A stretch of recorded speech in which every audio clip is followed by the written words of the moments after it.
Сәлеметсіңдер ме оқушылар? Бүгін біз сіздермен дүниежүзі тарихы пәні бойынша ұлы географиялық ашулар әлемді қалай өзгертті тақырыбында сабақ өтетін боламыз.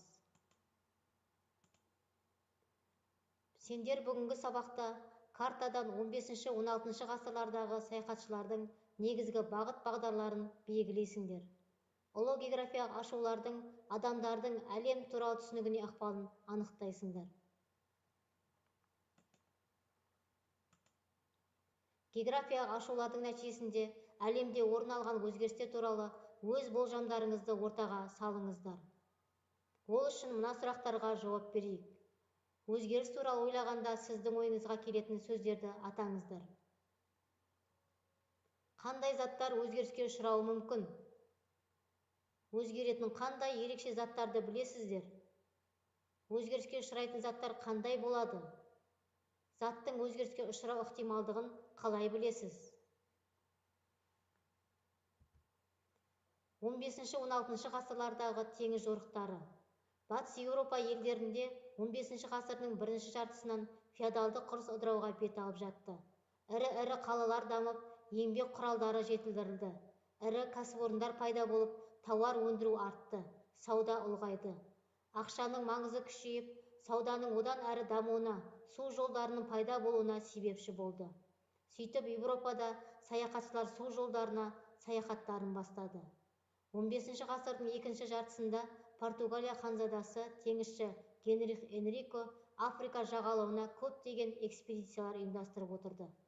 Португал теңізшілері құрлықтың батыс және оңтүстік жағалауын бойлай жүзді. 1488 жылы Бартоломея Диаш Африканың оңтүстік шетіндегі қайырлы үміт мүйісіне жетті. Португалдардың бұл саяхаттары ұлы географиялық ашулардың бастамасы болды. Ұлы саяхатшы Христофор Колумб. Ол Испания патшасы мен патшайымы Фердинанд пен Изабеллаға саяхатының ұсынысын көрсетіп, олар оны қабыл алды.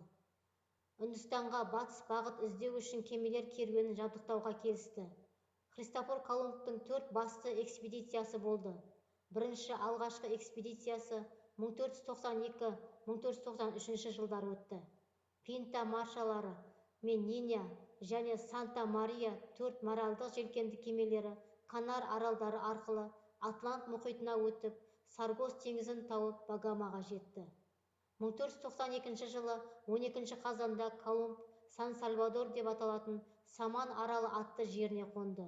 Бұл күн Американың ашылған күні деп саналады. Колумбтың екінші экспедициясы 1493-1496 жылдарда өтті. Осы саяхатта Шағын Антил, Доминика, Гайти, Куба, Ямайка аралдары ашылды. Үшінші экспедиция 1498 жылдан бастап 1500 жылға дейінгі кезеңді қамтиды.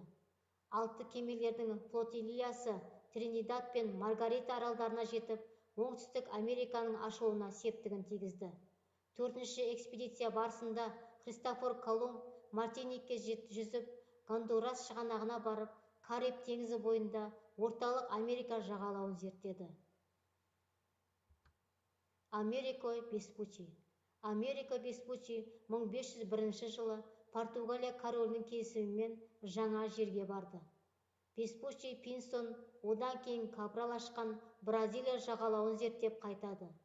1503 жылы Веспуччи үшінші рет жаңа жерге саяхатқа шығады. Ол енді Бразилия жағалауымен Үндістанға өтпек болады. 20 градус оңтүстік ендікке дейін жүзіп барып, Колумб ашқан, кейін көптеген испан саяхатшылары зерттеген жаңа жер бұл Азия аралдарының тізбегі емес, осы күнге дейін белгісіз материк деген дұрыс қорытындыға келеді. Ол кезде Американы тоты құстар жері дейтін. Сөйтіп, жаңа құрлықтың жартысы Америко Веспуччи есімімен аталып кетті. Ол материкті негізіне тұңғыш ашқан атақты Христофор Колумб еді. Бірақ ол өмірінің ақырына дейін жаңа материк ашқаны білмеді. Ол жердің жаңа материк екенін дәлелдеген Америко Веспуччи болды. Осыдан кейін еуропалықтар Американың жаңа материк екеніне сенді. Енді отаршылар Америка байлығын иемденуге жанталасып, жергілікті халықты қырғынға ұшыратты. бірсыпырасын Европаға апарып құлдыққа сатты. Аралдардың кейбір байырғы халықтарын европалықтар осы ретпен құртып жіберді.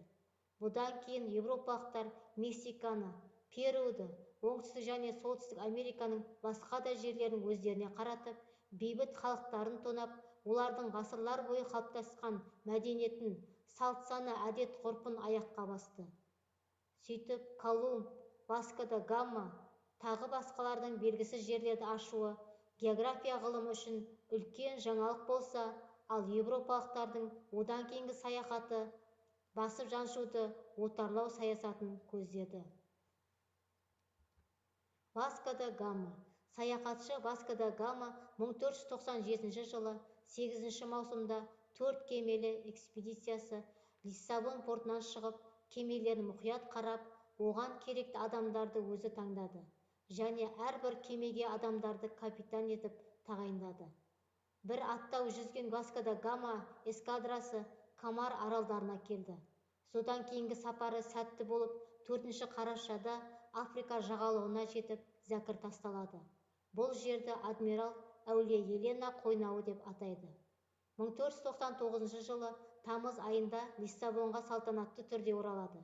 Тек 2 кеме және 55 адам қайтып келсе де, қаржы тұрғысынан Васко да Гама экспедициясы ерекше сәтті болды. Үндістаннан әкелінген тауарларды сатудан түскен түсім экспедицияға кеткен шығыннан 60 есе асып түсті. Патша қайтып келгенде Васко да Гама атақты өкіл ретінде Дон атағын берді. 1502 жылы 2-ші жүзудің алдында Үнді мұхитының адмиралысы атағы берілді. Фернан Магеллан. Дүние жүзін тұңғыш айналып шыққан саяхатшы Фернан Магеллан 1519-1521 жылы Молук аралдарына апаратын батыс жолдарын іздеуге шыққан экспедицияны басқарды.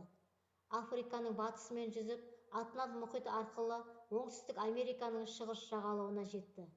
Құрлықтың оңтүстігін зерттеп, 1520 жылы құрлық пен отты жер топаралы арасындағы бұғаз, қазіргі Магеллан бұғазы арқылы оңтүстік Американы айналып өтті.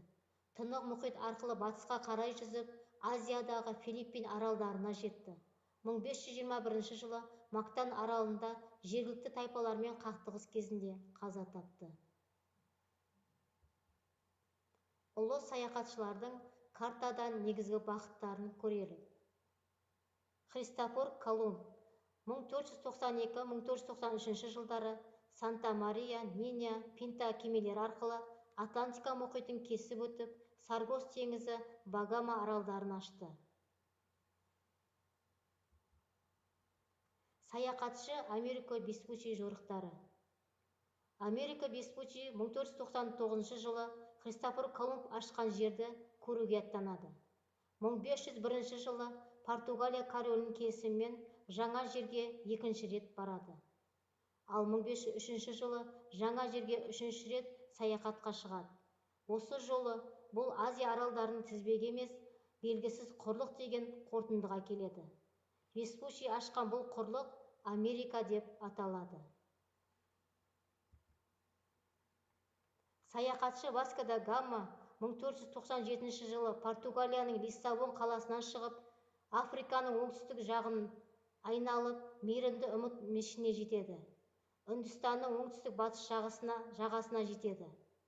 Осы саяхаты үшін Үнді мұхитының адмиралы атағын алады.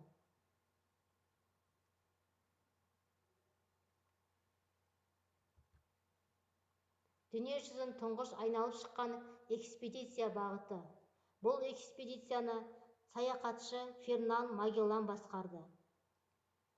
Экспедиция Португалиядан шығып, Африканың батысымен жүзіп, Атлант мұхиты арқылы оңтүстік Американың шығыс жағалауына жетті. Құрлық пен жер арасындағы бұғаз арқылы айналып өтіп, Тынық мұхит арқылы батысқа келіп, Филиппин аралына жетті. Фернан Магеллан алғаш жердің шар тәріздес екендігін дәлелдеді. Ұлы географиялық ашулардың нәтижелері. Материктер арасында байланыс орнады, дүниежүзілік сауда өріс алды, Европа елдері Американы отарлай бастады. Отар елдерден еуропалықтар қару-жарақтар, мата әкелді. Алтын мен күміс әкелінді. Еуропаға Америкадан темекі мен какао әкелді. Азиядан шай мен кофе жеткізілді. Еуропада тауар өндірісі жеделдетілді.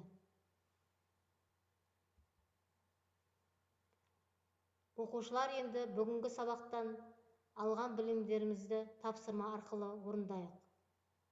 Бірінші тапсырма: теңізшілерді теңіз жорықтарының жылдарымен сәйкестендіріңіз.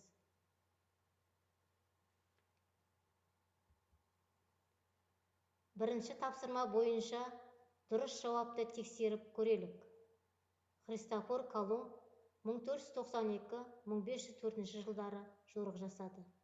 Америка Веспуччи 1499-1503 жылдары, Васко да Гама 1497-1498 жылдары, Фернан Магеллан 1519-1522 жылдары жорықтар жасаған.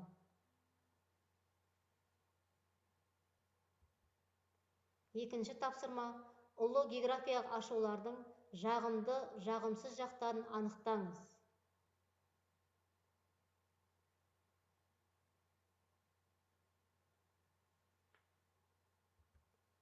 Екінші тапсырма бойынша дұрыс жауапты тексеріп көрелік. Ұлы географиялық ашулардың жағымды жақтары: жеке мемлекеттер арасында байланыс орнады. Дүниежүзілік сауда өріс алды. Адамдардың әлем туралы түсініктерін өзгертті. Ұлы географиялық ашулардың жағымсыз жақтары: Еуропа елдері Америка құрлығын отарлай бастады. Қоғамда жаңа таптар пайда болды. Тауарлар қымбаттады. Адамдарды құлдыққа сату қарқын алды.